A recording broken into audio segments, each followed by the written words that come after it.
Hello, this is John, Bench Fisherman. I'm back with something different. This is fly reel. I don't think I've done a fly reel on my channel yet, but I bought a box of reels, and in that box of reels were two Orvis fly reels. And I've always wanted an Orvis. I generally use I generally use the Medalist, and I really feel like this is probably a Medalist fly reel rebranded. It's in pretty good shape. It's got the drag on it. That's pretty cool.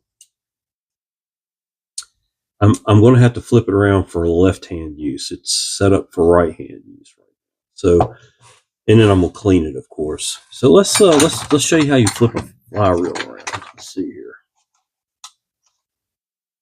First thing you want to do is take the post off. This is your line guide, and it's set up for right hand use now, right? So I don't do anything right handed with fishing, except for maybe cranking my fighting reels. I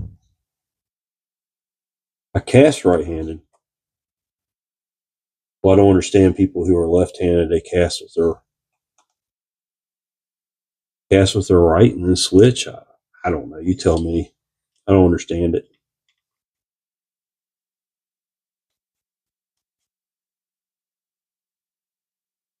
So you take these dudes here off.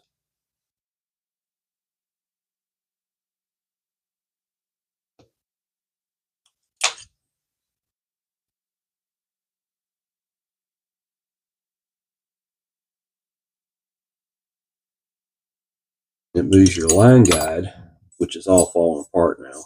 And I'll clean this up, but I'm just going to move the post for now. This reel has been well used. It's a 6.7 weight reel, and I use a 4.5 or a 5.6. So it's a little bit heavier than what I normally use, but I'm going to keep this reel for my collection, in case I ever decide to want to maybe go after a little bit bigger target than I normally go after with my setups I have now. But you'll put this over here, and I'm going to put just a dab of oil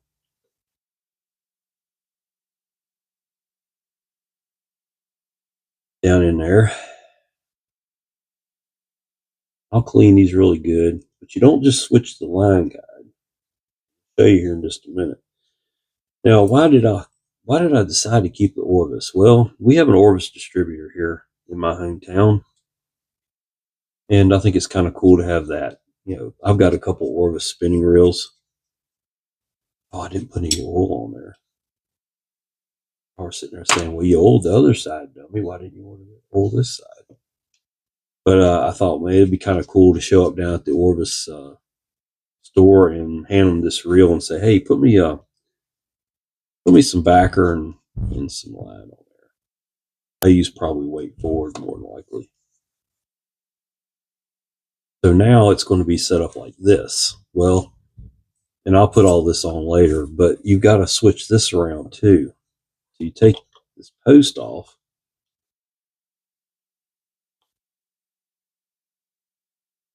This is the thing that the spool clicks into and locks for the drag.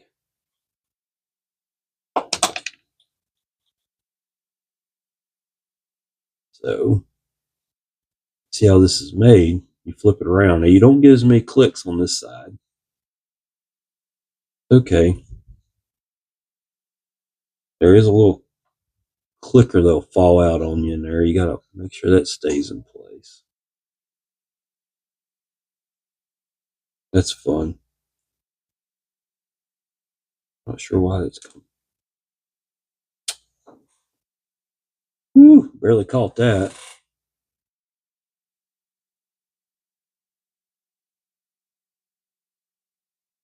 Oh, we can take that drag. Oh, it don't come off. It's made to stay in there. Well, that's odd.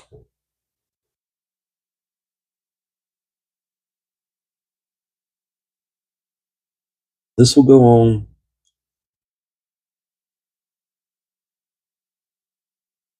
like this, and you got to get that clicker back in there, or it's gonna keep falling out. Of course, I really need to clean all that. Pretty ugly. Let's do that. Let's keep these parts out. So I know it goes back in like this. So that'll be okay. We'll clean this up. Like I said, I took all the line off of it. It had some good quality line. It had double taper on one and wait for it on the other. Plenty of Dacron backer. The Dacron backer was put on wrong. They tied it directly to the spool. It's supposed to be hooked on right here. Because it will, Dacron is just like braid. It'll slip on the spool. So I don't know what they were thinking. But we'll clean these parts up. There's not a lot to clean up, is there? The Model 67 Madison Orvis. This is going to be a beautiful reel when I get done with it. And I'm going to walk down. I'm going to go downtown to our local Orvis outfitter store. And I'm going to hand it to him and say, spool these bad boys up for me. Let's see how much that costs. I'll be back. Hello, this is John. I'm back with this nice old, excuse my squeaky drawer there, this nice old Orvis Madison, which is, I was right when I started off the video, it is made by Pfluger. And right now I'm just kind of cleaning the brake here, or the drag, so to speak.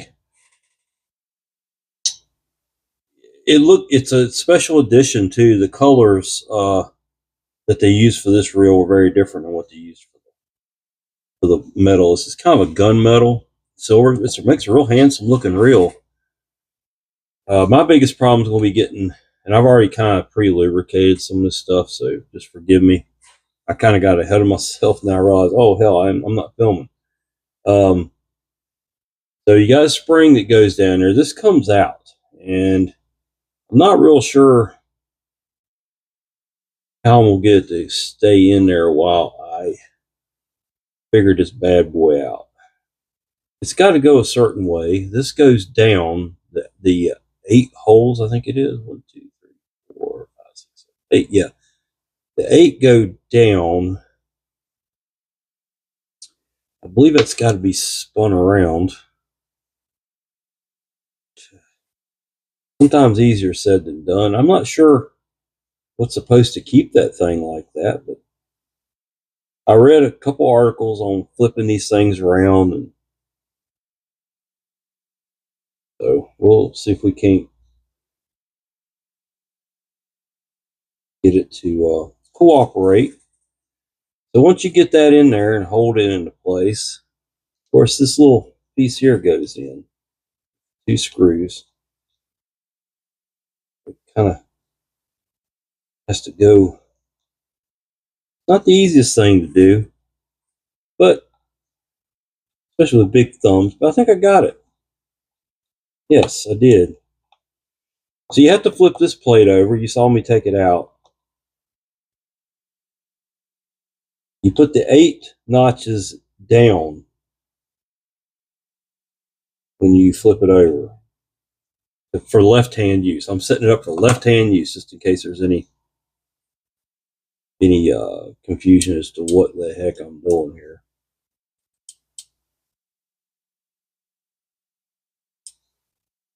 Okay, this is your drag. So when you flip this right here down, as you're fighting a fish, you're applying more drag. You're pushing that lever, that brake, as it's probably not asbestos. It looks like Bakelite. You push it down against this plastic disc, which is up against the spool. So I've already moved the solid bar from here to here because it was set up like this. You had the line guide over here. Now I'm turned around where I want the line guide over here. So the M, I think they said it went towards the bar, like, or the reel like that. So you have to put this together. This is going to be fun, fun, fun. But you can do one end first, then the other. What we'll do, I'm going to push that in there. Okay, I'm going to hold it. I'll use my screwdriver to line the holes up. And I'm going to get some grease in there. I don't think I'll ever use this in salt water, but I always prep a reel for corrosion.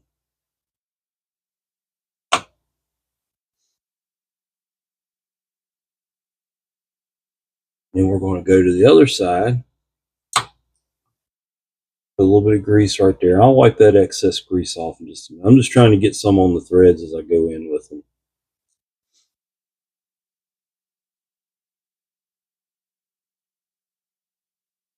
I think I originally said I had two. I bought a box of reels, and it was two of these, and I didn't mean it was two reels. There was a reel and two spools, is what I meant to say. This can swing out, and we can put this in the bar, swing it back in there, and it should look at that like it was made to fit there. Lined right up. We're almost done with this reel. Fly reels are simple. They're simple. It's kind of like bow hunting, you know. It's the most basic form of fishing. I mean, the only more basic you can get is a good old cane pole. Hey, I used to fish with a cane pole too. Y'all gonna laugh about that, but the first bluegill I ever caught was on a cane pole on Smith Mountain Lake, Virginia. And when they realized I knew what I was doing to fight the fish in, the guy that I was with, he was a friend of my uncle's. His name was Jess Harefield. Jess handed me a little spin cast Zebco rod and reel, and I caught my second bluegill on that. And I've been in love with fishing for bluegills ever since. I have more fun fishing for those little things over the years than any other fish I've ever caught. So here it is. I've got two spools. We'll just grab one. It doesn't really matter. We'll definitely put a little bit of oil. I can just put the oil down in here and put it on there. Now, one thing, okay, so when you put it on there, you got to push the little tab in there. And so there it goes. And that would be when the line's going out, right? When you're pulling it out, stripping it out to cast or whatever. And let's see if it don't. Well, doesn't seem to be making a whole lot of difference there. There's the drag. Okay, that's might be backwards. Maybe I got it backwards. I don't know.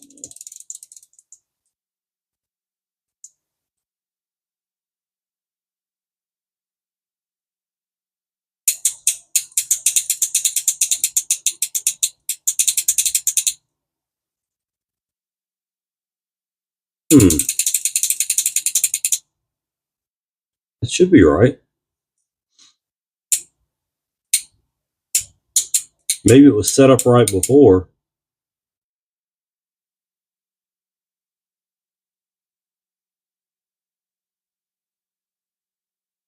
I would think that'd be real in.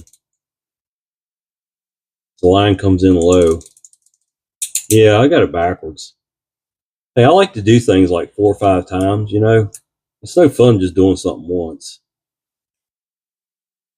So that means I got to take this, flip it around. Joy and friggin' happiness. I love that. All right. Well, we get to do this all the heck over. So it was set up right the first time for left-hand retrieve, but they just flipped the line guide. That's only half the job. To do the whole job, you gotta take the whole thing off of it. All right. Now we're going to flip this over again.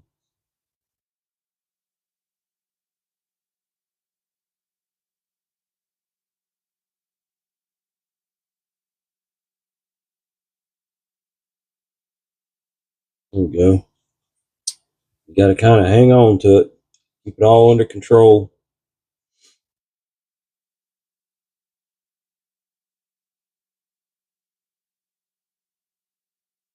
I swore I read the directions on this thing today, but I kind of assumed it had been, this part had been flipped too, so I flipped it back.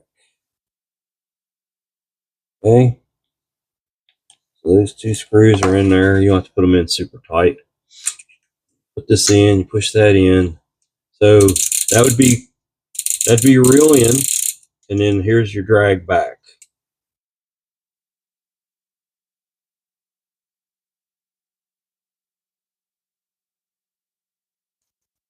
Yeah, that's right.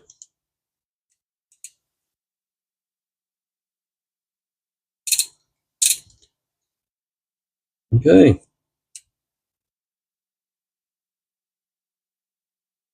And that says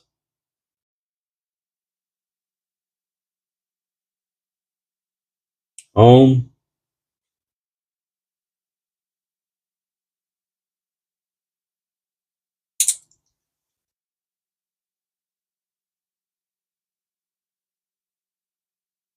That's right. On, off. Okay. I think it's supposed to stop right there, actually. Okay. Well, there it is. A Fluger. Actually, it's an Orvis Madison, but it's the same thing as a Fluger Medalist. Made in the USA. Says it right there. You know, a lot of people don't realize this Fluger started life out in the United States. At some point, they weren't, but they were. I want to say they were in Akron, Ohio. Correct me if I'm wrong out there in fishing reel land. Y'all would know, but there it is. Really nice old. Had a bad sticker on. I had to really scrape to get that off of there. It was a line sticker. There it is. A nice old reel with two spools. Now, some of you guys that fish bigger fish on fly reels, you don't really care about a drag. You'll get a fly reel that's got a rim on it right here, so you can put your palm against it. That's your drag. It's just you can give as much drag or as little drag as you need to fight the fish. These older reels did not have that, and you have, and they're not made for super heavy fish. You're not going to fish with you're not going to fish for something huge. I mean, I'm talking maybe the biggest thing, 10-pound fish maybe on this. The average probably 3 to 5 pounds, 7 pounds. But anyway, that's my first fly reel maybe in ever. I don't really remember doing any fly reels over the last year. I did a mooching reel, which looked like a fly reel. If I did one, I'll go look and see. I don't think I did. Orvis Madison. I like it. A nice looking reel. I might have to go find me a nice rod to put it on. These are nice. Fluger makes a real fine, smaller size fly reel. In my opinion, I like them about as good as anything you could get. You're not really fighting the fish on the reel with a fly reel that much. A fly reel is just it's a vessel to carry the line for you. Keeps the line organized. You're doing most of your work with your hands. You're stripping line. You're working the line like a drag with your hands. So, but it is nice to have that little bit extra drag back there if you need to get your hands free to work the net or whatever. Then you can tighten the drag down and hopefully hang on to your fish while you're doing that stuff. So, well, this is John, Vintage Fisherman. If you enjoyed the video, like it, please subscribe, I'm getting closer. I'm not far away from hitting that 500 mark. I think I'm around 420 or something like that. So keep watching, man. I appreciate it. My watch hours are almost there. Also, never planned on making any money at this, but if I do, I do. I'm not gonna complain. So thanks for watching. Come on back. I got another video coming out in a couple of days. Talk to you later.